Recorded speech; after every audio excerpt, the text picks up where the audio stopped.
Admitting weakness in public? You're already dead. Your credibility, your power, your sovereignty, all erode with each confession. These 5 admissions will ensure you're seen as prey, not a predator. Power is the only currency that matters. You're either accumulating it, or you're losing it. Every interaction, every glance, every conversation, it's all a power play. The world you think is civil. It's a war zone. And the truth no one wants you to know is this: if you're admitting weakness, you've already lost the game. Imagine you're on the edge of a battlefield. The sky is dark, the air thick with tension. You stand among a crowd of soldiers, but you've made a fatal mistake. You've exposed a wound, a crack in your armor. Now, every enemy is circling, watching, waiting for the right moment to strike. This isn't a metaphor, it's reality. Every person you interact with is either assessing your strength or preparing to use your weaknesses against you. You're either the lion or the lamb. And if you're admitting vulnerability, whether it's fear, insecurity, or even emotions, you're showing your throat to the wolves. Let's get one thing clear: admitting weakness is not just a mistake, it's a death sentence. Every time you reveal a flaw, you're telling the world that you can be manipulated, that you can be outmaneuvered. In the predator-prey dynamics of life, that's all it takes for someone to decide that you're easier to eliminate. Now, ask yourself, have you ever admitted to being uncertain in front of someone? Have you shown any signs of vulnerability in your behavior, your speech, or your body language? If so, you've already set yourself up to be exploited. The slightest hint of weakness is all it takes for someone to see you as prey.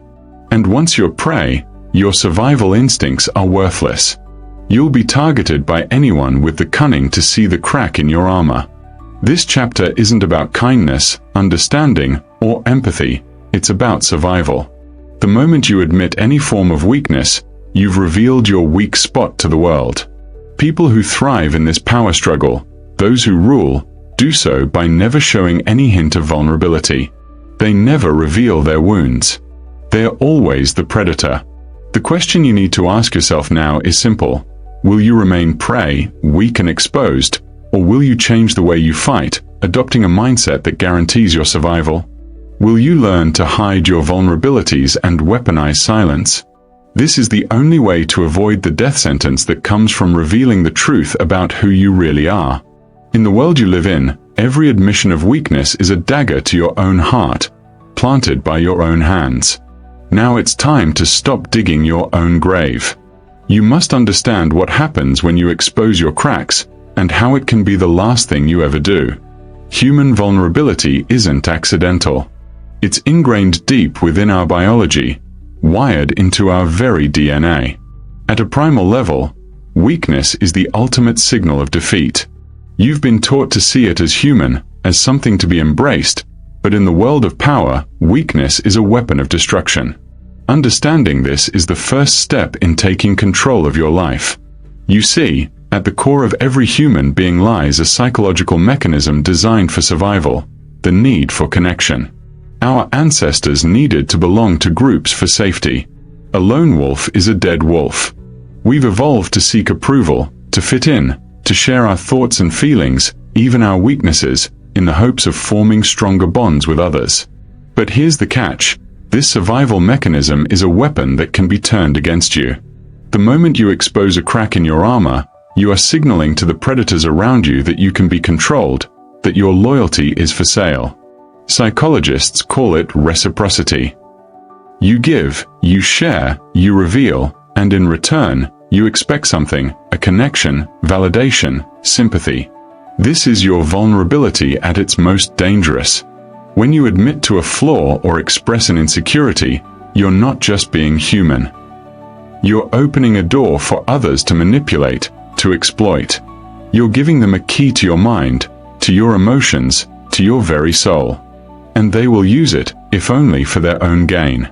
Here's the brutal truth: your desire to connect, to share, to fit in, it's a weakness that can be weaponized. You're not a bad person for wanting to be understood, but you must acknowledge that the world you live in is not a safe space for such desires. The moment you admit your weaknesses, you've exposed yourself. In a world driven by power dynamics, the more you expose, the more you make yourself a target. This isn't about your emotions, it's about survival. Take a step back and reflect. When you're vulnerable, you are signaling to others that you trust them. But trust, in this world, is a trap. People will use your weaknesses to shape your reality, to manipulate your actions. They'll take advantage of your insecurities to rise above you, to secure their own power. And you, in turn, will be left weakened, controlled, a mere pawn in someone else's game. This is where the danger lies. The moment you give in to this survival instinct, you allow others to exert power over you. You give them the permission to push you around, to direct your decisions, and ultimately, to control your destiny. The act of being vulnerable may feel like a way to get close to others, but it's a route straight into the lion's den. But here's the twist: the more you hide, the more you withhold, the more power you retain. The predator doesn't reveal its weaknesses. It strikes only when it's ready, only when the moment is perfect. The predator stays quiet, calculating, watching. The predator remains a mystery, and that mystery is its weapon. The truth is simple: vulnerability isn't human. It's weakness. In a world that thrives on power, the more you expose, the more you become the prey. Understanding this core psychological mechanism is the first step in flipping the power dynamics in your favor. Once you stop revealing your cracks, once you stop feeding into the need for validation, you'll start to see the world differently. You'll see how easily others can be manipulated, how easily you can start to control the game. We all wear masks, but some are more dangerous than others. Each person embodies an archetype, a role they unknowingly play in their life's drama. These archetypes, these ingrained patterns of behavior, are the perfect breeding ground for weakness. They expose us to manipulation, to being exploited, to losing power. Understanding these archetypes and how they reveal vulnerability is critical to your survival in a world that feeds on weakness. Let's start with the most common and most dangerous archetype, the hero. The hero is the person who is constantly seeking approval, validation, and acknowledgement from others. This person plays the part of the noble, self-sacrificing individual, always putting others first. They act as though they are above reproach, always doing the right thing. The problem with this archetype is simple: it thrives on external validation. The hero wants to be admired, to be seen as better than others, and in doing so, they give away their power. By constantly seeking the approval of others, they make themselves vulnerable to those who will exploit that need. The hero's desire to be seen as virtuous becomes their downfall. Next, we have the loyalist. The loyalist is the one who sacrifices everything for the people they serve. They give up their autonomy, their sovereignty, their very sense of self, all in the name of loyalty. They think that loyalty to a cause, a leader, or a group will make them safe. But the truth is that loyalty is a trap. It's an anchor that ties them to their own weakness. They cling to the idea that they are part of something larger, something more important than themselves. But in doing so, they forfeit their power. The loyalist cannot see that their loyalty is not only unreciprocated, it's being used against them. In a world of predators, loyalty to anyone but yourself is a death sentence. Then there's the martyr. The martyr believes in self-sacrifice, that their pain and suffering are somehow noble or necessary. They think that by sacrificing their happiness and well-being for others, they will gain something greater in return: respect, love, or admiration. But in reality, the martyr is simply offering up their strength to others, with no guarantee of anything in return. The martyr's mindset is dangerous because it devalues their own worth, putting everyone else's needs above their own. The martyr is the perfect prey for those who understand this, those who take advantage of the martyrdom to gain control. The martyr is always the one left broken, disillusioned, and powerless. There's also the victim. The victim archetype is the person who constantly feels sorry for themselves, who always looks for someone or something to blame for their troubles. They feel helpless, as if they are at the mercy of the world. This is the most dangerous archetype of all, because the victim believes they have no control. They see themselves as powerless, as though the world is out to get them. But in reality, this mentality is what keeps them trapped. The victim constantly gives away their power by assuming they are helpless, allowing others to walk all over them. Their weakness becomes so ingrained that they don't even notice it anymore. They've become addicted to their own suffering, to the idea that they are forever at the mercy of others. Finally, we have the people pleaser. The people pleaser is the person who bends to the will of others to avoid conflict, to be liked, or to avoid rejection. They sacrifice their own needs, desires, and integrity just to keep the peace. They're the ones who say yes when they really want to say no, the ones who change themselves to fit into whatever group they're with. The people pleaser is constantly in a state of self-denial, losing their sense of self in the process. The danger with this archetype is that it becomes a cycle. Every time they give in to others, they lose more of themselves. Their identity becomes fractured, their power diminished, and they become an easy target for those who know how to use them. These archetypes, the hero, the loyalist, the martyr, the victim, and the people pleaser, are all different ways in which vulnerability manifests. They are all roles that people unknowingly fall into, and in doing so, they expose themselves. They give away their power, they make themselves prey. The world is full of people who play these roles, and they don't even realize it. They think they're doing the right thing, but in reality, they are simply walking into their own destruction. The predators know this, and they use these archetypes to their advantage. The truth is simple: if you identify with any of these archetypes, you're already losing. You've already given up your sovereignty, your power. The first step in regaining control is recognizing the role you've been playing. You need to stop being a hero, a loyalist, a martyr, a victim, or a people pleaser. These are all weaknesses that others will exploit. The moment you stop playing these roles is the moment you start reclaiming your power. Let's get something clear: human nature is ruthless, and history has proven this time and time again. When you expose your weakness, it's not just a personal issue, it's a fatal flaw that's been exploited for centuries. Weakness isn't new, and it isn't a phase. It's a cycle, one that repeats over and over again, from ancient battles to modern-day corporate wars. Every time power is compromised by vulnerability, it creates a ripple effect. That ripple turns into a wave, and that wave inevitably crashes. Consider the great empires of history, empires built on power, control, and fear. Rome, once the mighty force of the ancient world, fell not because of an external attack, but because it allowed its internal weaknesses to fester. Corruption, complacency, and vulnerability crept in unnoticed, weakening its foundations until the empire crumbled. The powerful were replaced by the weak, and those who remained in power were too blind to see the decay within. In modern times, we see this principle in action constantly. Look at corporate giants who once dominated their industries, only to collapse when they became too comfortable, too willing to admit their flaws.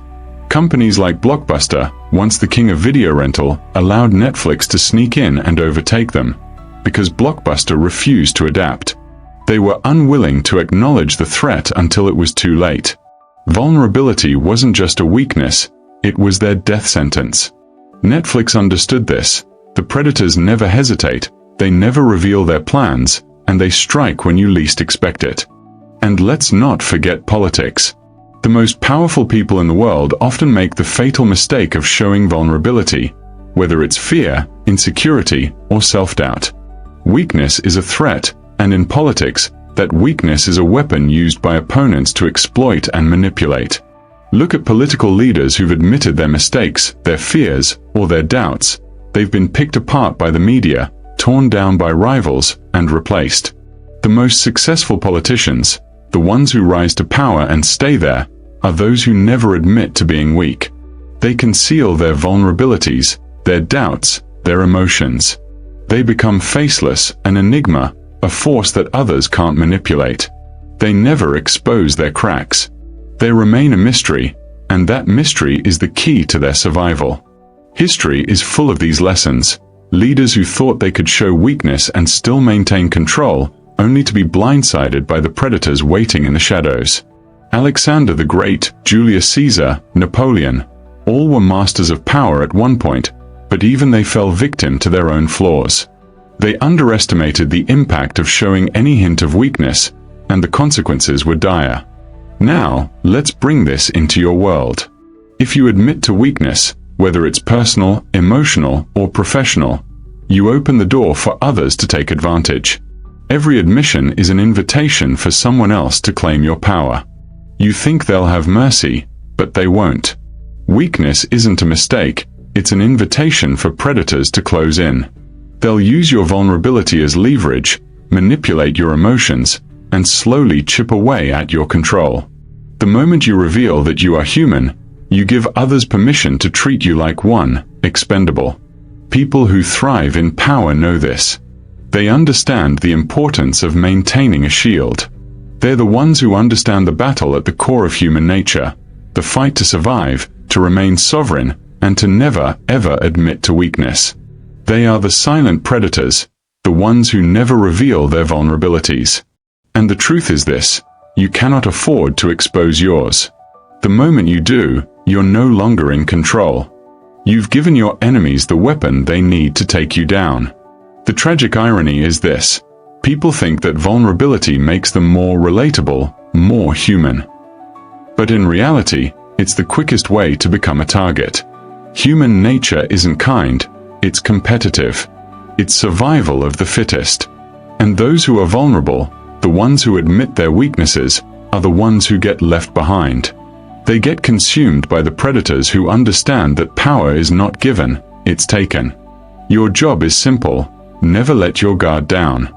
Never reveal the cracks in your armor. The world is watching, and if you expose your vulnerability, the predators will strike. They'll see you as prey, and they'll use your weaknesses against you until you're nothing but a shadow of who you once were. The predators never reveal themselves, they wait for you to expose your flaws. Don't make that mistake. Now that we've explored the fatal flaws that come with vulnerability, it's time for a brutal truth. Your survival depends on your ability to reclaim control over yourself, your image, and your power. This isn't about learning how to win in the conventional sense. It's about becoming invisible, becoming a shadow in the power dynamics. The moment you reveal too much, the moment you admit any form of weakness, you become a target. But there's a way out. There's a way to regain power without ever exposing your vulnerabilities. Silence is your most powerful weapon. The first rule of reclaiming control is understanding this simple principle: when you speak, you reveal your position. When you act from a place of desperation, from a place of weakness, you're showing your hand. It's a basic truth in warfare: never reveal your intentions. The best warriors, the most effective predators, are the ones who operate in silence. They move through the world unnoticed, their power hidden in the shadows, always waiting for the right moment to strike. Imagine yourself as a shadow in the room, blending into the background. You don't make a sound, you don't make a move, yet your presence is felt. You're not a leader, you're not a follower, you're an observer. You watch, you listen, you wait. When everyone else is making their moves, chasing after approval, after validation, you're staying quiet, staying still. You're letting others expose themselves, letting them reveal their weaknesses so you can learn how to use them against them. The second rule to reclaiming control is understanding the power of withholding. The more you withhold, your emotions, your thoughts, your plans, the more power you retain. In a world where everyone is desperate to share their opinions, their insecurities, their desires, the ones who remain silent and hidden are the ones who win. People will talk. They'll reveal their weaknesses, their hopes, and their fears. And when they do, you'll know exactly how to manipulate them, how to use their own vulnerability against them. Think about it. When was the last time you gave away information about yourself, something private, something personal? Did it make you feel connected, understood, or validated? Maybe. But in the grand scheme, all you've done is given someone else leverage over you. When you let your guard down, when you let someone into your inner world, you give them the ability to control your reality. The less you reveal, the more control you retain. The more you withhold, the more people will feel your power. The third rule to reclaiming control is mastering the art of detachment. Detachment isn't about being cold or indifferent. It's about recognizing that you are not defined by external opinions or events. Detachment is what separates the predator from the prey. A predator is not affected by the world around it. It uses the world to its advantage. Detachment allows you to remain above the fray, unaffected by the chaos below. When everyone else is scrambling, fighting for scraps, you remain still, calculating, and waiting for the moment to strike. This is how you reclaim control. You operate in silence, you withhold, and you remain detached from the drama around you. The more you pull back, the more you regain power. The more you stay hidden, the more control you have. This is the way of the predator: to watch, to listen, and to wait. The moment you reveal anything, your emotions, your vulnerabilities, your plans, you've lost control. You've exposed yourself. And once you've exposed yourself, there's no going back. To execute this strategy effectively, you must learn to master your emotions, to control your impulses, and to never let anyone see your inner world. The best predators are the ones who remain an enigma, who never reveal their true intentions. They remain calm, composed, and silent. They understand that the moment you let your guard down, you become a target. And once you've become a target, the predators will close in on you. By remaining silent, by withholding, by detaching, you take the power back. You stop being the prey and start becoming the predator. You stop reacting to the world and start controlling it. You remain a mystery, a force to be reckoned with. And that, more than anything, is how you regain control. In this world, there's only one truth. If you want to survive, you must shed your old identity and replace it with something far more dangerous. Weakness is ingrained in you. Whether you like it or not, it's in your nature. But to rise above the fray, to become untouchable, you must burn that old identity to the ground. The person you were, the one who admitted vulnerability, who gave in to the world's pressure, must die. You must destroy them. The moment you do, a new persona will emerge.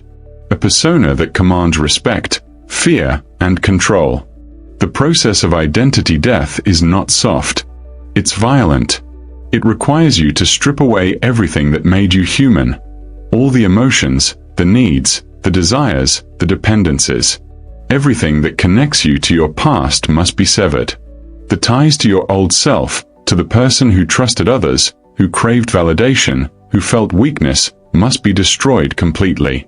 The predator cannot afford to be human anymore. Humanity, with its flaws, its needs, and its vulnerabilities, is a luxury that only the weak can afford. This transformation isn't about becoming someone new. It's about shedding everything that has held you back. Your fear of rejection. Gone. Your desire for approval. Gone. Your need for affection. Gone. All of it is replaced by something far more powerful: sovereignty. You must become your own ruler, unshackled by the opinions of others. You must learn to control yourself before you can control the world around you. This isn't just about changing your mindset, it's about fundamentally altering the way you view the world. In your old identity, you were connected to others. You cared what they thought, what they felt, what they needed. In your new identity, you are detached. You understand that people are tools to be used, nothing more. You are not here to please them, to make them like you, or to earn their approval. You are here to dominate them, to use them for your benefit, and to remain untouchable. The predators know this. They understand the power of identity transformation. They understand that the moment they step into their new persona, they become untouchable. No one can challenge them, no one can control them, because they have transcended the weaknesses of their past self. They are no longer vulnerable. They are no longer prey. They are predators. The truth is that no one can ever truly control you until you let them. And you can only let them control you if you fail to replace your old identity with something stronger. The moment you become vulnerable, when you admit your flaws, your insecurities, your desires, you become a tool for others to use. But when you embrace the new persona, When you shed your old self and step into the role of the predator, you take control. You stop being manipulated. You stop being prey. You stop being human. The new identity you create must be ruthless. It must be cold, calculating, and indifferent. It must be a force that others cannot fathom, a presence so dominating that those around you will not dare challenge you. This is how you take control. This is how you ensure your survival. You're not going to be liked, not in the way you were before. But you don't need to be liked. You need to be feared. You need to be respected. You need to be a force that others cannot touch, a being so powerful that anyone who dares to challenge you is destroyed. This is the way of the predator. This is how the strongest survive. The predator is born the moment the old identity dies. And once that predator emerges, nothing and no one can stop it. The moment you embrace this new identity, you become untouchable. You become the one in control, the one who calls the shots. Everyone else, they're simply pawns in your game. This is your last chance. You've come this far, but now it's time to make a decision that will define the rest of your life. Everything you've learned about power, weakness, identity, and survival has led to this point. So, let me ask you one thing. Are you ready to embrace the predator within? Are you willing to kill off the weak, emotional, naive version of yourself and replace it with someone who is untouchable, ruthless, and sovereign? This world is not kind. It's not a place where nice people survive. The moment you show weakness, the moment you admit vulnerability, you become prey. People will use you, manipulate you, and ultimately crush you beneath their feet. The only way to avoid that fate is to become the predator. To transform yourself into something that no one dares challenge. But understand this. Power doesn't come easily. It's not handed to you. It's seized. You have to take it. And the price of admission is your old identity. The person who seeks validation, the one who is afraid of rejection, the one who craves attention, those traits have to go. They are dead weight. To thrive, you must shed them completely. Now, don't misunderstand, this isn't about becoming a villain for the sake of being one. This is about survival. This is about taking what's rightfully yours, control over your life, your destiny, your power. The elite understand this. They live by these rules. They don't care about feelings, about approval, about loyalty. They care about domination. They don't let anyone see their weaknesses. They play the game with such precision and coldness that no one dares to stand in their way. You're either in or you're out. There's no middle ground here. If you're willing to admit your flaws, your vulnerabilities, your fears, you'll be consumed. The predators will pick you off, piece by piece. But if you're willing to leave that behind, to bury your old self and step into the power of the predator, then you will rise. You will dominate. You will become a force to be reckoned with. Here's the truth. The world doesn't need more good people. It needs more predators. It needs those who understand that power is not a luxury, it's a necessity. If you want to thrive in this world, you need to master the game. And to master the game, you must first kill your old identity. Now, here's your choice. Remain weak, vulnerable, and prey to others, or step into your power, become a predator, and take what is yours. The time for hesitation is over. The predators are already circling. The question is, will you rise, or will you be devoured? This is your call to action. Stop being the prey. Step into the world of the elite, where only the strongest survive. No more excuses. No more weakness. The predator is waiting. Are you ready to unleash it?